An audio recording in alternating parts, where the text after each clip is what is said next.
The sun was just beginning to climb over the horizon. Its early morning light painted the sky in shades of orange and purple, casting a golden glow across the calm waters of the Surabaya estuary. There was this palpable energy in the air, a quiet hum of anticipation that you can only find at the start of a fishing competition.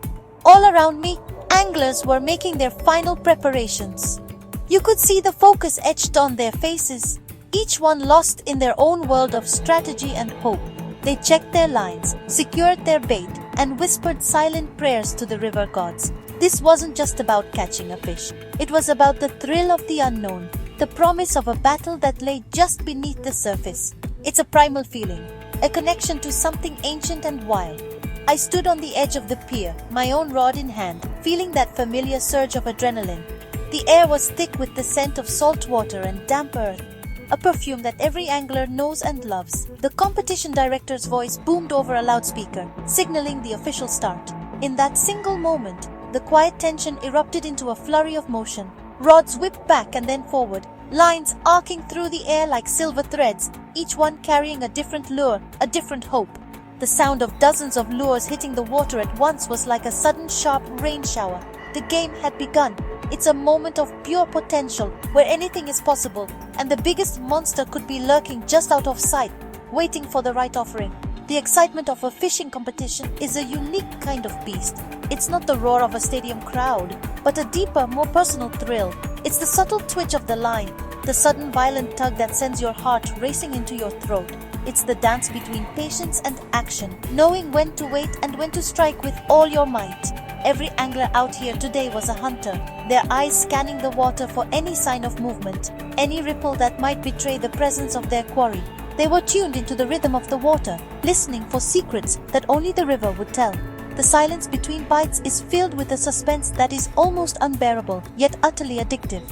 For hours, the only sounds were the whirring of reels and the gentle lapping of waves against the pillars of the dock. Each competitor was locked in a solitary struggle, yet we were all connected by this shared passion. We were all here for the same reason, to test our skills, our luck, and our nerve against the unseen creatures of the deep. It is a test of will, a mental game as much as a physical one. You have to believe that the next cast will be the one. You have to maintain your focus, even when hours pass with no results. The competition isn't just against the other anglers, it's a battle against the elements, against the fish, and ultimately against yourself. This is what draws us back, time and time again. The waters around Surabaya are a rich tapestry of life, a bustling metropolis hidden just beneath the waves. This incredible biodiversity is what makes fishing competitions here so incredibly challenging and rewarding. You never quite know what you're going to pull up from the depths. One moment, you could be battling a feisty giant trevally, a fish known for its brute strength and explosive runs that can strip the line from your reel in a heartbeat. The next, you might find yourself in a delicate dance with a mangrove jack, a cunning predator that loves to dart into the safety of submerged roots and rocks, forcing you to use all your skill to prevent your line from being cut. Each species requires a completely different approach, a unique set of skills and knowledge. To catch a barramundi, for example, you need a deep understanding of its habits. These clever fish are ambush predators, often hiding near structures like bridge pylons or fallen trees, waiting for unsuspecting prey to swim by. Anglers targeting them often use soft plastic lures that mimic the look and movement of small fish, casting with precision to land the lure right in the strike zone. On the other hand, targeting the speedy Spanish mackerel requires a different strategy altogether. These fish patrol the open water, so anglers use fast-retrieving metal lures or live bait to trigger their aggressive hunting instincts. The diversity of fish is matched only by the diversity of techniques on display. I walked along the shoreline, observing the masters at work. Some were using the traditional bottom fishing method, patiently waiting with live shrimp or cut bait, hoping to entice a slow-moving grouper or snapper from its rocky lair. Others were actively casting and retrieving, their movements a blur of practiced efficiency. I saw anglers using popping techniques, where large cup-faced lures are violently ripped across the surface to create a loud commotion that attracts aggressive predators from below. It's a loud, visual, and heart-stopping way to fish, and the explosive surface strikes are a sight to behold. It's this complex puzzle that makes the sport so endlessly fascinating. You have to read the water, understand the tides, and know the preferred diet of your target species. You have to choose the right rod, the right reel, the right line, and the right lure. Every single choice can be the difference between a day of frustration and the catch of a lifetime. The most successful anglers are not just lucky, they are aquatic detectives, constantly gathering clues from their environment and adapting their strategy accordingly. It is a beautiful and intricate ballet of man, machine, and nature, all coming together in the pursuit of that one perfect moment of connection. While the spirit of competition is strong, what truly defines these events is the incredible sense of community. Fishing can be a solitary activity, but at a competition like this, you are surrounded by people who share your passion. There's an unspoken understanding among anglers, a bond forged by shared experiences of early mornings, tangled lines, and the one that got away. Between casts, stories are exchanged like currency. Anglers share tales of past triumphs, near misses, and the legendary monsters they believe still lurk in these waters. These stories are a vital part of the fishing culture, passed down from one generation to the next. I saw this camaraderie in action throughout the day. A younger angler was struggling with a complicated knot, his frustration growing with each failed attempt. An older, more experienced fisherman noticed his struggle, walked over, and without a word, took the line and expertly tied the knot for him. He gave the young man a gentle pat on the back and returned to his spot. There was no expectation of thanks, just a simple act of kindness from one angler to another. This is the spirit of the fishing community. It's about helping each other out, sharing knowledge, and celebrating each other's successes, even when you are technically rivals in the competition. As the day wore on, groups of anglers gathered to share food and drink. They inspected each other's catches, offering praise and respectful admiration.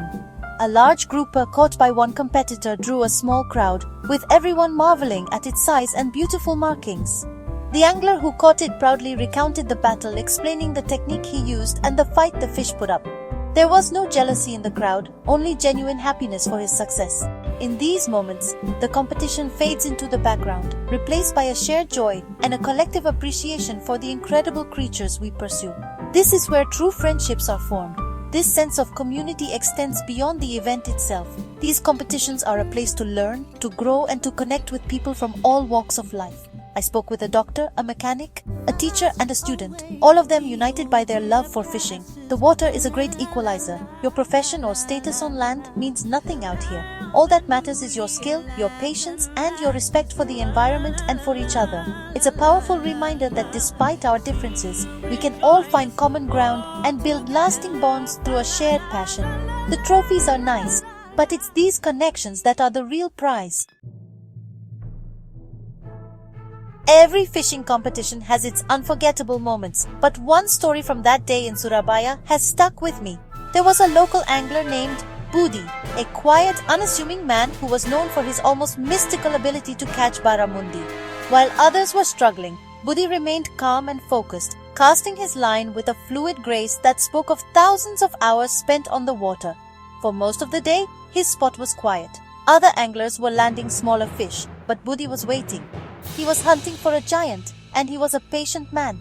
He knew something that the rest of us didn't seem to grasp just yet. As the competition entered its final hour, a sense of urgency began to spread. Time was running out. Suddenly, Budi's rod bent over violently, the tip pulled down so hard it nearly touched the water. The drag on his reel screamed as line peeled off at an incredible speed. This was not a small fish. This was the monster he had been waiting for. Everyone around him stopped fishing to watch the battle unfold. Budi's face was a mask of intense concentration, his body moving in perfect sync with the fish as he expertly played it, gaining line, then losing it, in a tense tug-of-war that seemed to last an eternity. The struggle was immense. The barramundi was powerful, using its large tail to make powerful surging runs towards the safety of the nearby bridge pylons. A lesser angler would have lost the fish for sure, the line snapping against the sharp barnacles. But Budi was a master. He skillfully maneuvered the fish away from the snags, anticipating its every move, his rod and reel an extension of his own body.